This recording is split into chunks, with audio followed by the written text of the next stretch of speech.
Hola, muy buenas noches. Mi nombre es Katina Trombela y el día de hoy les vengo a hacer mi defensa sobre la videoconferencia que perdí, que viene siendo del tema de la política comunicacional venezolana. Voy a responder, bueno, voy a exponer 7 preguntas que se van a plantear ese día en esa evaluación. Que comenzando con la primera, que es cómo está regulada la comunicación en Venezuela. Bien, la comunicación está regulada en Venezuela por lo que viene siendo el Colegio Central de Periodistas y el IPYS y la ley resorte y obviamente el código de ética moral del comunicador social o del periodista, por decirlo así. Este, ya teniendo en cuenta esto, pasamos a la siguiente pregunta. ¿Cuáles son los parámetros legales que rigen el quehacer comunicacional? Los parámetros legales que rigen el quehacer se encuentran básicamente en todos los artículos de la ley resorte. ¿Por qué? Porque en la ley resorte y la ética del periodista, que la ética del periodista es para que él sepa cómo debe ser su comportamiento al desarrollar el quehacer de un comunicador social, o en este caso de un periodista o de un camarógrafo, o sea, o del ámbito donde se desarrolle su habilidad de comunicador social. Pero como tal, los parámetros legales se ven regidos en lo que viene siendo la ley resorte, que la ley resorte te dicta cómo debe funcionar eh, tu televisora o circuito radial o tu periódico, bien sea público o privado, te dicta cómo debe funcionar y cuáles deben ser los comportamientos que deben existir dentro de esta organización. Obviamente también se explica cómo deben ser los comportamientos para que en el momento que haya una falla sepan cuál va a ser su penalización, porque aquí en Venezuela está penalizado ciertos comportamientos en un medio de comunicación, a veces en radio, televisión o periódico. Bien, pasamos a la siguiente pregunta, que es ¿qué relevancia tiene la llamada ley resorte en el ejercicio de la comunicación social o el periodismo? Tiene bastante relevancia porque, como lo dije anteriormente, es la ley que rige el funcionamiento del comportamiento general de un periodista y de cómo va a funcionar el canal donde está trabajando el periodista, bien sea radio, televisión o periódico. ¿Qué pasa? Al tener tanta relevancia y tener tanto peso, lógicamente también se deben hacer cumplimientos de estas leyes. Lógicamente se debe hacer cumplimiento de la ley para un correcto funcionamiento. Por ende, tiene tanta relevancia en lo que viene siendo el ejercicio, porque tú, para poder ejercer como periodista, principalmente debes cumplir lo que te dice la ley, que viene siendo tener un permiso para tú poder ejercer tu labor como periodista o comunicador social, estar inscrito en el Colegio Nacional de Periodistas y obviamente tener tu carnet, tus permisos y poder ejercer libremente en base a las leyes que tenga la empresa donde tú estés trabajando. ¿Quién formula la política comunicacional? Las políticas comunicacionales se ven formuladas por lo que viene siendo el Colegio Nacional del Periodista, la ley resorte, el mandatario que esté en el momento, que en este caso viene siendo Nicolás Maduro, el IPYS y creo que más nada sería eso. La estructura de la política comunicacional viene siendo el Estado, que es el que da las normativas, los partícipes o los actores que participan, que los participantes son nosotros como comunicadores sociales, y los medios que se ven involucrados en este conjunto que viene siendo radio, televisión, las empresas privadas, las empresas públicas, las organizaciones digitales que también se pueden incluir ahí, pero las que sí siguen las normativas, porque hay organizaciones digitales que definitivamente no siguen las normativas de lo que viene siendo la política comunicacional en Venezuela. Y por último está la parte social, que viene siendo todo lo que son nuestros consumidores como comunicadores sociales o como empresa de entretenimiento e información, que viene siendo toda la parte social, que es toda la sociedad o todo el pueblo que pertenece al Estado.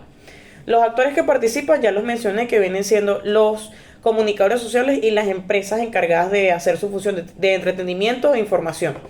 Ahora, la última pregunta: ¿cómo ha sido manejada la política comunicacional durante el gobierno de Nicolás Maduro? Ha tenido un correcto funcionamiento, pero ¿qué pasa? Por tantas prohibiciones que se han hecho a lo largo de los años, no solamente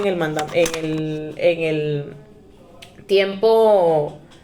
en el tiempo de mandato presidencial de Nicolás Maduro, sino que desde el tiempo de cuando existía Chávez o cuando estaba vivo Chávez, se viene viendo mucha regulación de lo que viene siendo las normativas del periodismo, que nos van más allá de las normativas ya implícitas en la ley resorte y en las normativas del Colegio Nacional de Abogados o del IPYS.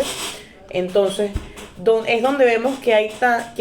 existe como que una censura muy grande dentro de los medios de comunicación,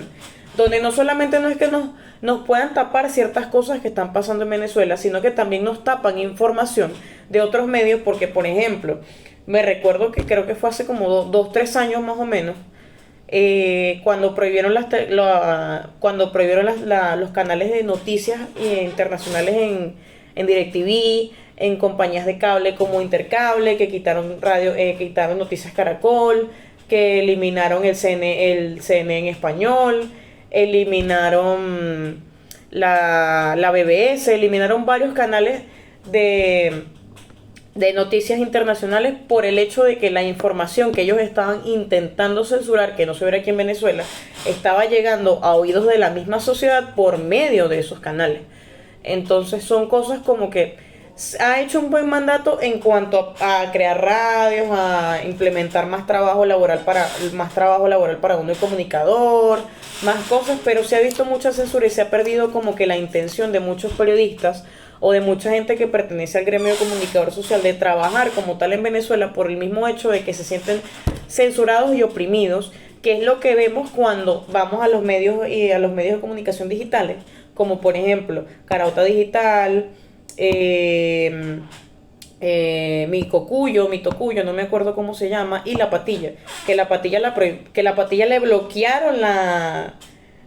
el VPN, le bloquearon la dirección IP aquí en Venezuela, y tú para entrar a La Patilla tienes que entrar por un VPN.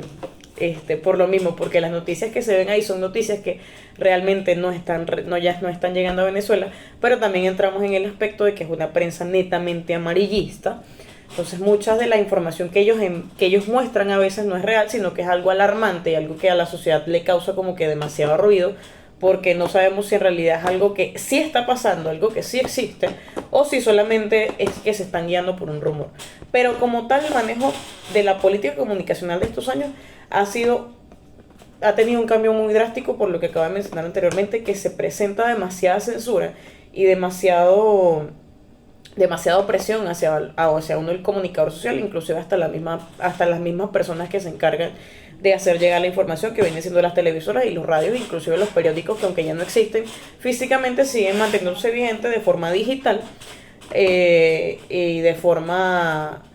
digital, y se me fue el nombre, de forma digital y más amplia por los medios de comunicaciones que se están usando, que son Instagram, Twitter, entre otras cosas. Pero como tal, el punto relevante del manejo de la comunicación viene siendo eso. Se han cumplido ciertas normativas, pero ha habido como mucha opresión